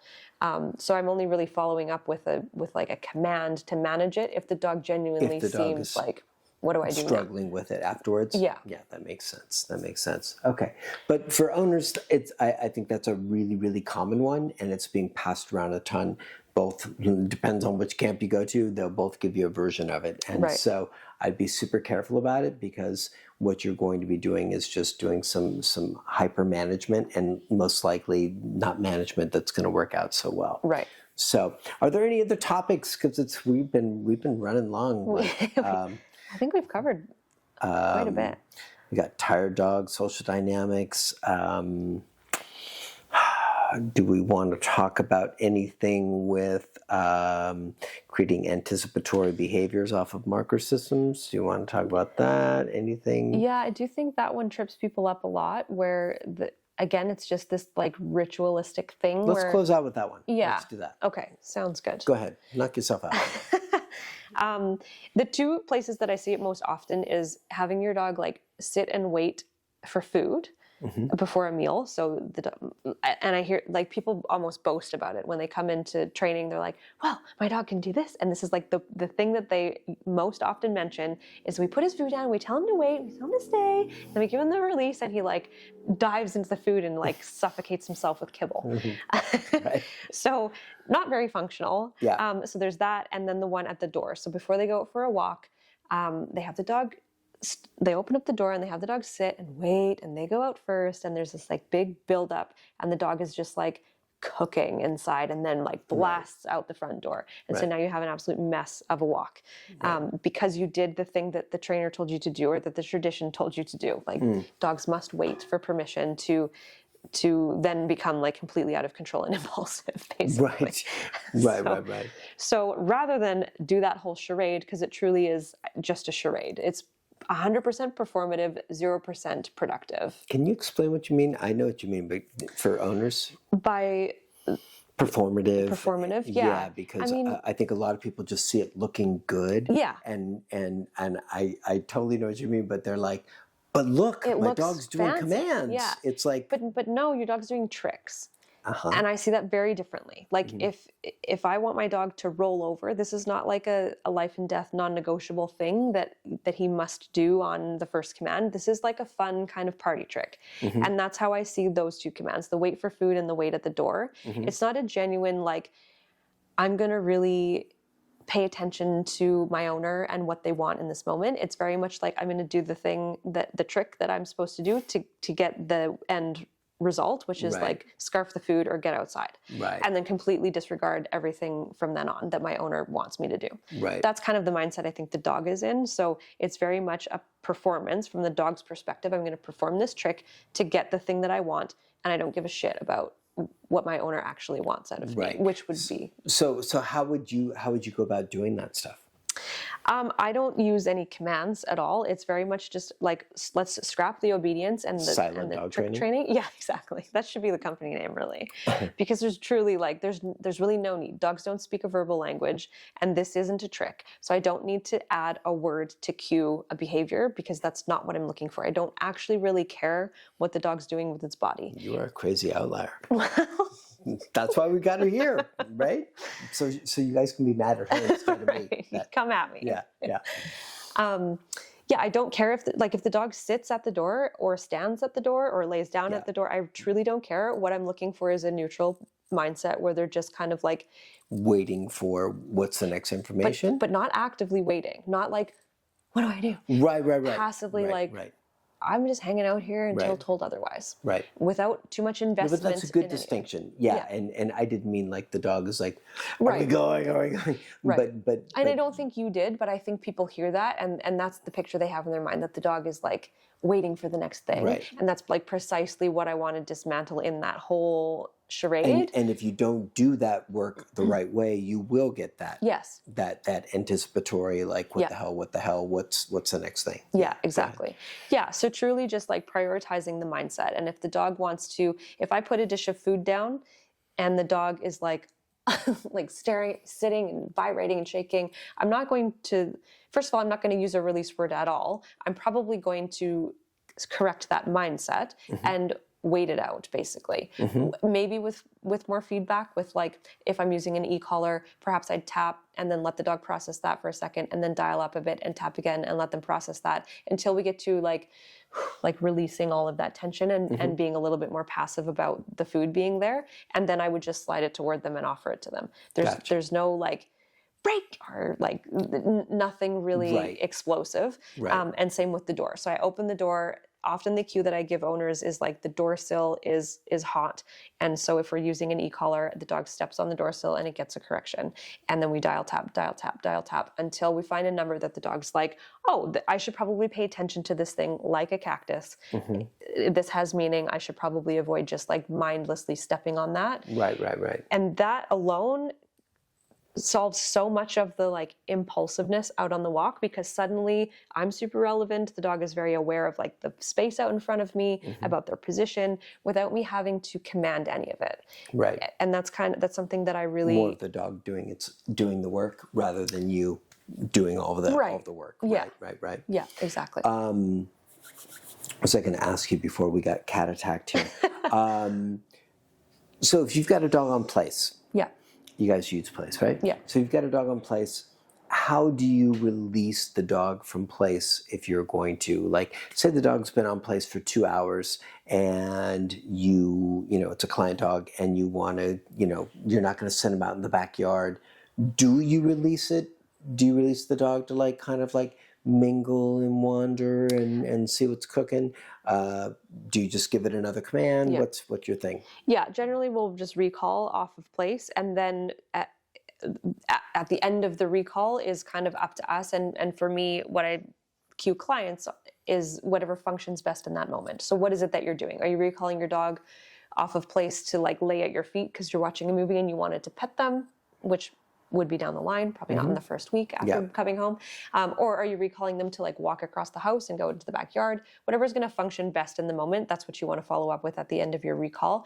But I wouldn't have a dog on place and then just like break and have that big explosive excited like release. It would be a recall, and then either we're in a down or we continue the recall and move through the house, or we do like a pretty chill break. What if the owner was like, yeah, that's great, but what if I'm sitting here and I just want my dog to be off place and be free to go like get water and do its thing, and I don't want to have to like guide the dog around. You know what I mean? Yeah, so it's either recall to stationary, so recall to down, or recall to just follow me around, i.e. continue the recall, or recall to break.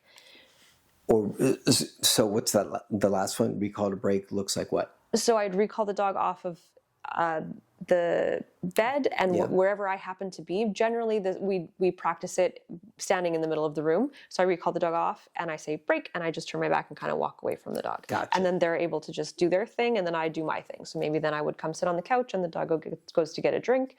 And then we go into like, now we're just giving feedback for the behaviors that we disagree with. So the dog goes to get a drink and then he just lays down in the middle of the room and I watch my movie. Cool, we're fine. If the dog goes to get a drink and then decides to like bark like a maniac out the window, I'm going to address that and then I'm going to let him carry on with his break. Right. Okay, cool. Yeah, because I get this question a lot. We were talking about it the other day, and I did a post on it just recently about creating anticipatory behaviors and edgy dogs and all of that stuff. And at a lot of our, like, if not all of our shadow programs and seminars, people are like, so you don't release the dog off of place? And I was like, no, I just give the dog another command, very, very similar to what you're talking about, and just have them, like, what am I looking for the dog to do? Because it's really kind of simple. That said, when the dog is fully trained, meaning like, so we're not going to do any releases. For us, if I say break is typically for the backyard or something like that. And so I'm only going to use break when it's a full release, when the dog is absolutely, like, I don't say it when they're on leash. If we're doing a potty break, I say go potty. I want condition that word or that phrase so the dog's like, oh, cool, it's pouring rain, go potty. Okay, they're going to actually do it rather than break. And they're like, party time, this is great. It's like, that's not what I want. But plus, if we're going to be like pedantic about the actual definition of the word, it means it's like, they're not like the way dog trainers think of break is like, they're free to go, but they're not really. Most people are doing, which I'll get into in a second, is like, they're doing sequences of release and saying break, but it just means break from that command, but it doesn't mean break that you're free to go or anything like that. So, but once we get the dog fully off-leash trained, then what I'll start to do is I'll go over to place and I'll just kind of like hook my finger under their, get out of here, kitty. I'll hook my finger under the collar. And I'll just say very calmly, break. And I'll just kind of move them like this. And it's, for one, we've done it so seldom that it's not charged, right? It's something they've heard in the backyard, and we actually do use it with food, so you can yell at me after this podcast. So they've heard it, but when it comes to actually releasing them off of place, I don't want the same like explosion going on. So what we'll do is I'll just walk up and very like neutrally, very calmly break, and oftentimes the dog is like, am I? And I'll just like, good, I'll give them a little pat on the rump and then just ignore them, and they're like, okay, and they'll figure it out. But what I typically get with that, because the way we do it like that, is we don't get this explosive reaction off of place, which I see with everybody. Everybody who's almost the cot goes flying across the room. 100%. And maybe some, maybe some trainers and owners feel great about it because it's like an excited, happy dog. Like, look at him jam off a place. But we're not, the thing that I don't want owners to believe is that we're releasing them from some kind of torture or prison. Like, they were laying on a cushy dog bed. I totally agree.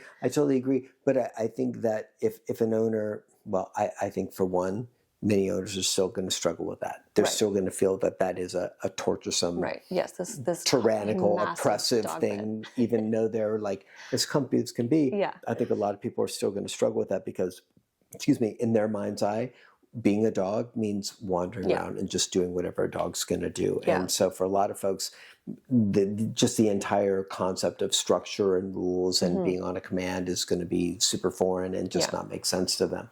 So so that's how we do the release thing. And we do that, like I said, towards the end of the program.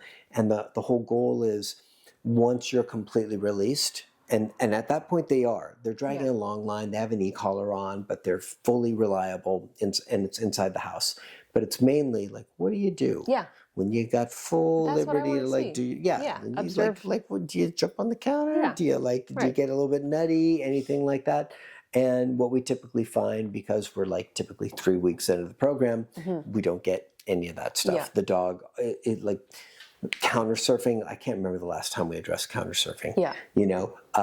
Jumping, almost like anything with jumping, all of these like nuisance behaviors.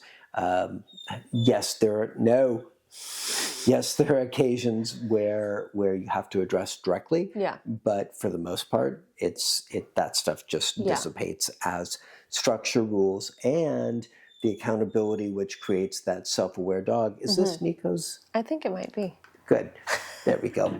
We've got a whining dog over there that we've got to make sure we keep in the right space. So, and this is the last part of this that I really wanted to get at, which is, and we've talked about this because it was a very recent post, which is so many trainers are doing some version of what I interpret as being interpreted from the sport dog world. Yeah. Which I get for the sport dog world, Right. which is charging the entire sequence up to where you say sit, break, and then guide the dog over and the dog gets food. Yeah. Or down, break, and then you guide the dog over and the dog gets food. Or place, break, and this is like super common with place, break, and the dog comes over and gets food. And I need to correct again because I can hear that whining going on. And so what ends up happening is not only do you create edgy, anticipatory dogs who are waiting for this release, because what you've done is you just taught them simple sequences.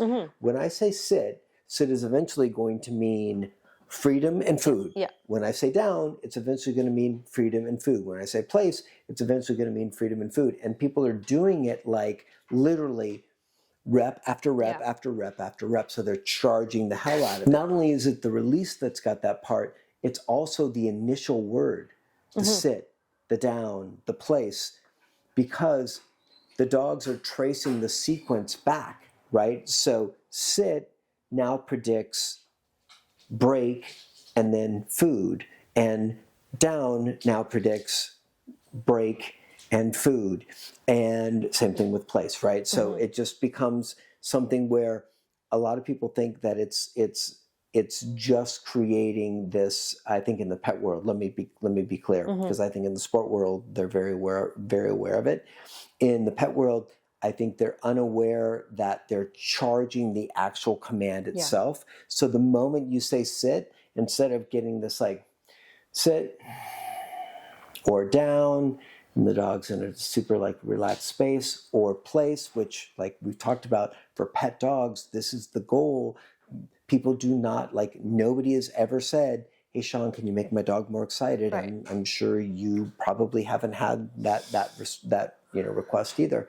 And so if owners aren't looking for their dogs to be more edgy, more jazzed up, more excited, more aroused, and more difficult to handle, why would you want to create this sequencing with all of these different commands that when you even say the word, it's already started in their head like lit a fuse. Yes. And they're already going to, where's this headed?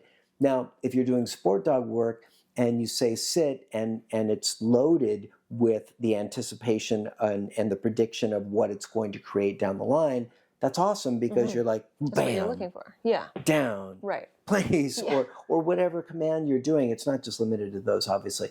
But when it comes to pet dog stuff, which this has become like everybody I know, except for you, everybody I know, or I should say, most everybody I know, as far as colleagues, friends, folks that are, big name trainers, very successful in the dog training world, are doing this sequencing of this is how they teach sit, down, place, recall, whatever it is, and it's always got this release in it, which is supposed to make the dog feel more comfortable. I've heard the argument of like the Sisyphus kind of argument, which is like if the dog just keeps doing the command over and again, over and over and over again, it just like bums the dog out. Right. It's like, well, you don't have to do it 4,000 times, but like let's get the dog comfortable with it, but also relaxation and chilling the dog out is also part of the focus. Yeah. But anyways, I've seen this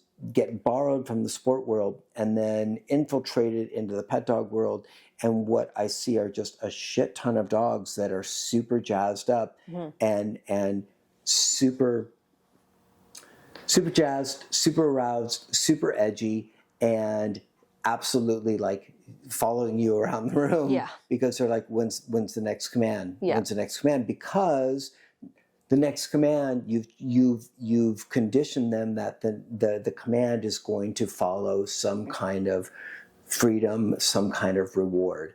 And so I would highly recommend that if you are studying anything online, that you really take a look at like, what are your goals as an owner? If you're a trainer, I would also take a really heavy look at what are your owner's goals, and is doing this kind of sequencing and loading of the words and loading of the commands and creating edgy dogs and what's the word I'm looking for?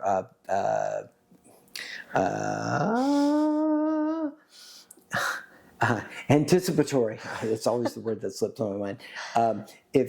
Are you looking to create these hyper anticipatory dogs for owners?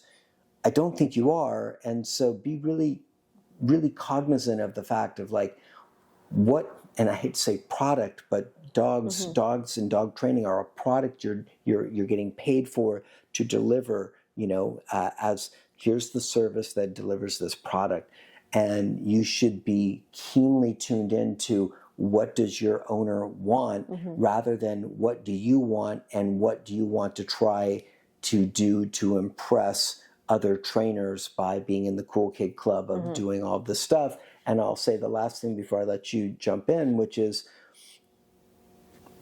I think a lot of folks are doing it because, for one, it's the cool kid club and trainers are so like, what's cool? I want to do this thing and I want to be cool and I want to be accepted and I don't want any social heat. I don't want anything like that. And then the other reason that that trainers are jumping on this bandwagon, in my opinion, I could be wrong, but in my opinion, what I see is that it creates these very jazzed up, happy looking dogs for pictures, videos, and go home sessions, where whether it actually in practical world applications actually is better for the dog and the owner, I would say probably not. I would say like unequivocally not. But I think as far as putting product out there that looks a certain way, I think plenty of trainers are saying, I'd rather have these dogs that look a certain way for marketing, for business, and also for status and peer support, rather than what is actually doing the best. So that's my quick speech on that. Yeah, I agree wholeheartedly, and I think that was in fact what motivated me to drop a lot of the like competition style obedience that I was teaching in my early career, because I was way more motivated by my owners, like not even just like the success of the dog and the owner, but and this is funny to say because now it's not about this, but it was what they thought of me. It was more so what the owner thought of the job that I did as opposed to what the next trainer thought of the job I did. And I don't know why that is. That wasn't like a conscious thing. It just that I could not fathom like going to an owner's home and showing them all of this like fancy shit that I did and then being like, we don't need any of that. Like, thanks, but no thanks. Would be mortifying to me. And it started to happen where like I was teaching fancy like recall to like sit square and then like get into heel and like long down stays from like, and it was just that not needed. We're on the dark side. I was, that's what I was taught to do.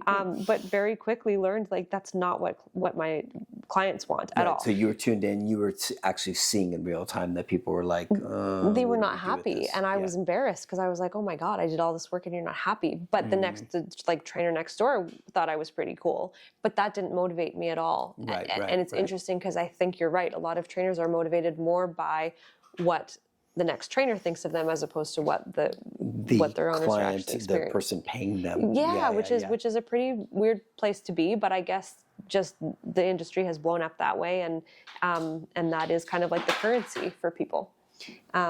So yeah, that I have dropped a lot of that sort of like and what I called eventually dysfunctional, because it functions, like you said, in the sport dog world, but in a pet dog home, Right. a lot of that stuff is totally dysfunctional in so many different ways, and which is why I kind of created the functional obedience method. Which is a super cool title. I really like that. Do you want to give like a quick little do you have a little like elevator pitch of like what that means? It really just means what functions best in the moment, regardless of what the currently accepted like training rules or norms are. That shit doesn't matter. It's truly like what is needed in this moment for the dog, and for trainers, like what does the client actually want. So if the client wants the dog to recall and just like lazily lay down at their feet somewhere within their vicinity, I'm going to teach that. Or like you're solid with that, right? Yeah. And like we talked about the other day, rather than teaching an off-leash heel, which we know is going to morph into like a disaster,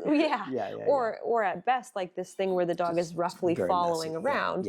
Let's just teach the dog to roughly follow around. Let's just build to the chase. Messiness into it, so they can succeed with that. Which is so much that, and I would like the best word that I could find to describe that is functional. I find that very functional training, as opposed to the very just not applicable. Like to be super fancy and have high precision, flashy obedience is just really not necessary for a pet dog. Yeah, no, I love that, and I'm glad you explained that. It's fascinating how much the dog training community is divorced from simple concepts like that, as far as what would be actual functional obedience. Because something I tell people all the time is you can train a client, or you can train their dog and then try and train the client 25 commands, or say it's even 10 commands, right? Let's not exaggerate. Say it's 10 commands. What they're going to do, whether you know it or not, is they're going to absolutely fucking trim the fat. Yeah, so totally. If they want to have their dog walk a certain way, and they want their dog to stay on place, and they want their dog to recall to them, but you've taught them a shit ton of other commands, they are absolutely going to just offload all of that stuff and be like, thanks, that's great, you did a great job. Yeah. And you're like, I taught all this great stuff. And meanwhile, the owner is like, there's so much shit there we don't need. Yeah. Because they only have so much space in they're not dog trainers, and most of them aren't dog enthusiasts to that high level. So they're going to trim the fat on it because it's just not practical. It's not functional obedience. So I think we're both very aligned on that, which is probably why we've done this podcast. And but I try and warn trainers, because I'm like, you can spend all of this time in your board and train, or your one-on-ones, whatever it is, or your day training, and build all of these things, and the owners are probably going to be polite, and they're probably going to be like, well, that's great, fantastic, and then they're going to be like, fuck, we're done with all of this, and I just want to make sure he won't, like, some are going to be like, can he walk nice on the leash and just lay on place? Great. And then they're done. And so I'd say molding your approach and your mindset and getting your ego out of the way, and just focusing on what the hell do the clients want, what are their pain points, what do they need, and honestly, there are times where a client might have a goal that they don't see that there are multiple steps to get there, and it might be a bit more complex, and you have to help them understand that. So I'm not saying that doesn't exist, where a client's like, I want to have a bomb-proof recall, but I don't want to do like any of the foundational work or something like that. It's like, well, we have to start here and here and here and here and here. So like, I get all that. We're not being impractical, and we're not trying to sell stupid dog training. What we're trying to sell is, that'd be a good name for the podcast, stupid dog training. I love it. The name is still in flux, but people are just going to do what they're going to do with it. So I would say it's better for you to make the choice based on what your clients actually want, rather than based on what you think the other trainers are going to say about you. 100%. And also just this, like, I know a lot of trainers that are like, I love to teach off-leash heel. I'm like, that's great if you like it, but Yeah, why? it's going to be a shit show in Yeah. 3 months. Yes. You know, and some people watching this will be like, it's not. I've seen clients, it's like, I'm sure there are exceptions. I'm Yes. sure there are some clients that can hold on to it, but because it's such a dog trainer-esque position, and to be honest, for me, it's like, it's so like not practical. Like No. the impractical aspect of it, I was like, this Yeah. is When dumb. are we gonna use this? It looks super cool. Yeah. But that's the whole point. Yeah. Like, it looks super cool. Performance. There's reasons why certain franchises have like every one of their like, you know, before and after videos has, you know, an off-leash heel, Right. because that's part of their branding. Not to mention the safety ramifications of that, and like, Yeah. whoa, I used to- that's interesting. I on the off-leash street. healed. And, Yeah, I off-leash healed Oakley, who was my human aggressive Brody. He had hospitalized several people, and he'd always go for the forearm and he'd break it. Like, that was his signature bite before I got him. Yeah. Then I got him and went through training school and took him downtown Victoria, which is like very, like, lots of pedestrians, very busy, and off-leash healed him. He had a muzzle on, but I just thought, like, this was I had just come out of like competition style. This is what I learned. And so I was just going to show like all my clients, and like, this is how I can get this for your dog. If I can get it for Oakley, I can get it for you. Right. And no one cared. Like, nobody wanted that. And again, like, I didn't really care what the next trainer thought. It was the fact that like I put in all this work and clients weren't really buying it. And it was like, okay, I need to switch gears here. Also extremely unsafe.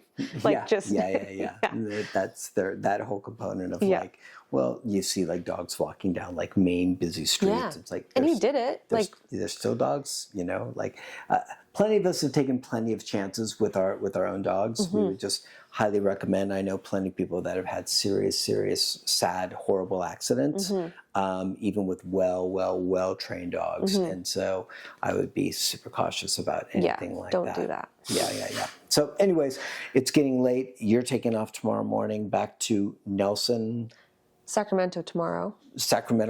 Then Vancouver. Then Vancouver Island. Or change the oil on that truck. Yeah, we're hitting a few spots before Nelson. Nelson will be middle of October, but I'll hit the island one more time to train some dogs there. Okay. Kind of like in mid to end of September. And then I'll hit the road just before the snow falls. So I'll make it to Nelson safely, and then I will hibernate for the winter in my snowy mountain cabin. Excellent. Yeah. Pretty excited about that. Excellent. Okay. And so we'll have to see when we can lock down another podcast. We'll have to see if you're passing through. Maybe we can, do it. Or if we have to, we'll do, some kind of remote thing and something like that. It just won't be as pretty and fancy as this. I'm not so sure it's super pretty and fancy, but we'll see when it goes live. Anyways, gang, thanks so much for joining us on our maiden voyage of, what's the name of this thing again? The Unheard Dog Training Podcast. And this title of this episode was Dog Training Myths, Misinformation, and Mistakes that Derail Owner Success. So hopefully you enjoyed it. And I know it was a bit long, but we didn't even cover all the subjects. We had a serious list. Maybe we need a part 2. Yeah, maybe a part 2. Anyways, hopefully it's helpful for some of you guys, and we will see you guys next time. Yeah. See you then. Peace out. See ya.